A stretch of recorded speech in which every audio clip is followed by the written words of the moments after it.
The crew conversations continue on today's episode of the Producer Podcast Highlights. Today we're joined by more of our Season 5 guests, so without further ado, let's get started.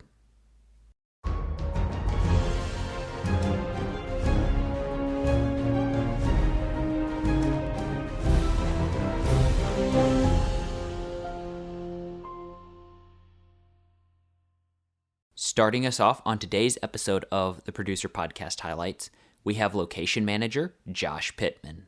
My advice in general to people is, don't get stressed out and don't worry about, just try to stay calm if you can.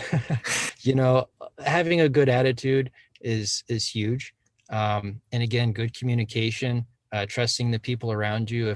If you trust them enough to make them as a department head, then, don't micromanage. And so it's really cool when producers, there's that trust level where they can just say, hey, run with it. And that just makes everything go really smooth when people are actually doing what they're supposed to be doing.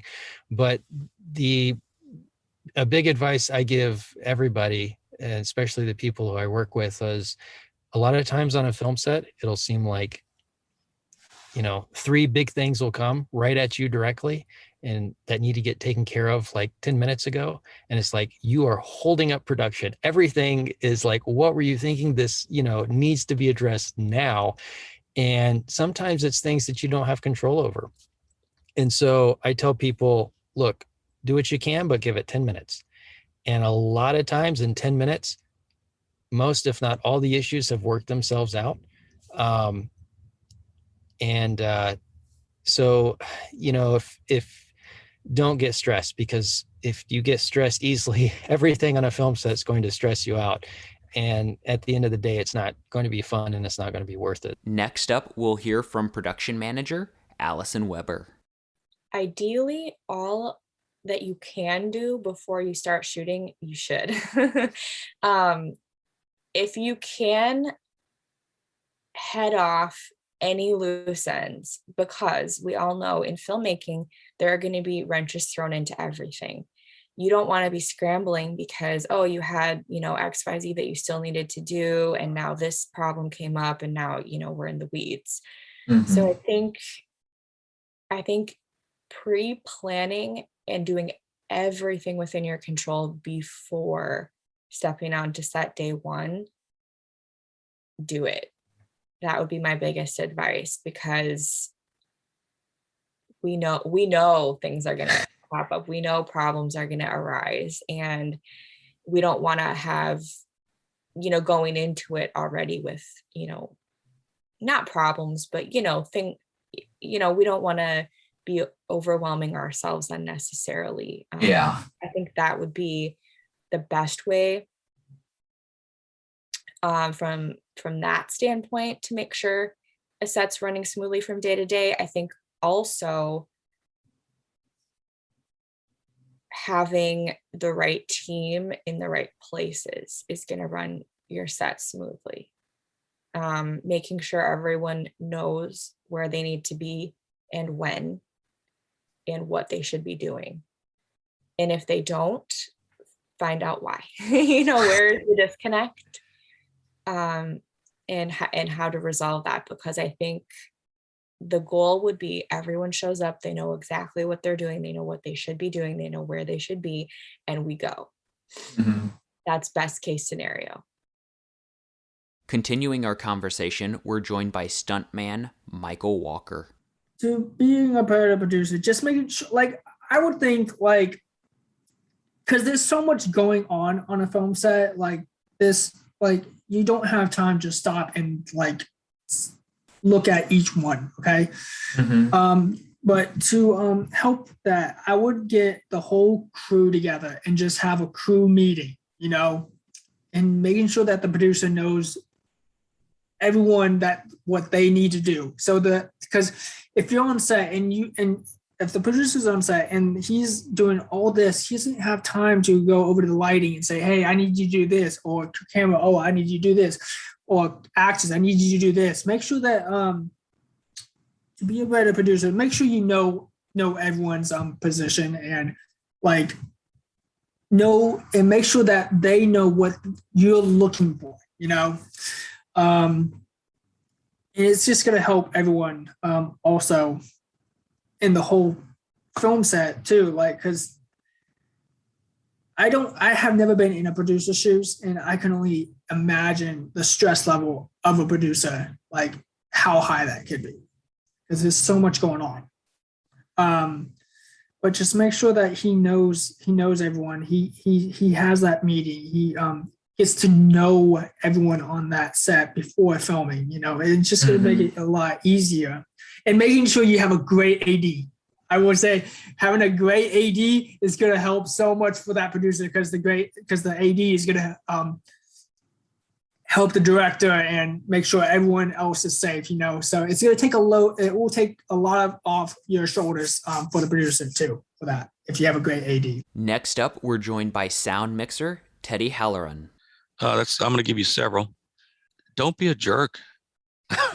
You know, one of my sayings is this work is way too hard not to have fun doing it. Okay. If you want to just work hard and you know, not have fun, there's plenty of places to do that. But most people on a set are really into what they're doing. So let's get this thing done. You know, let's work together. Let's not be whiners. Let's not don't be stupid on purpose. You know, let's you know, everybody wants a good product. We're not here to make junk. So as a producer, you know, be aware that, you know, people take care of your crew.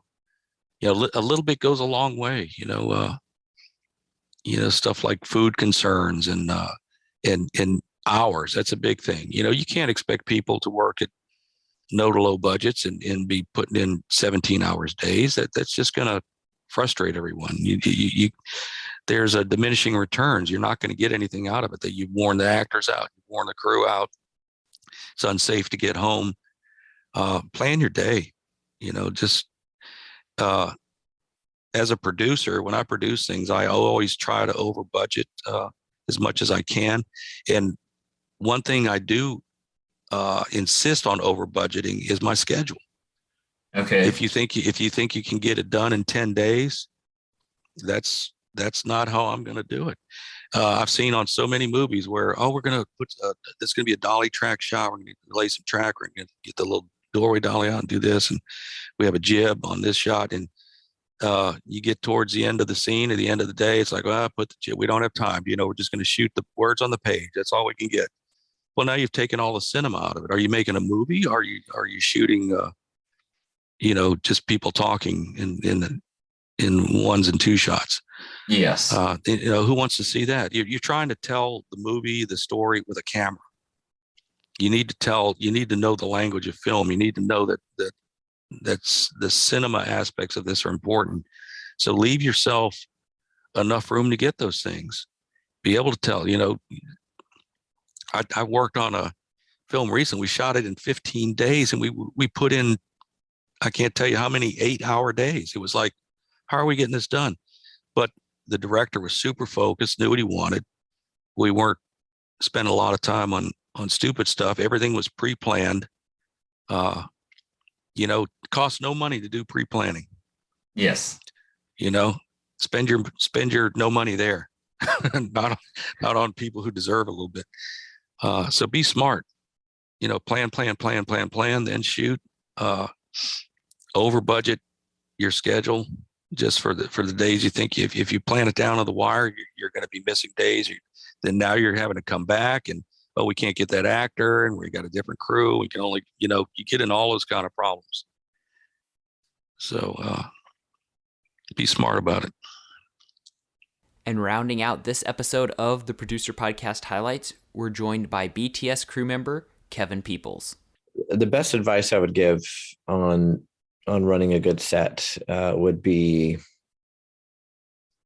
focus on your team unity.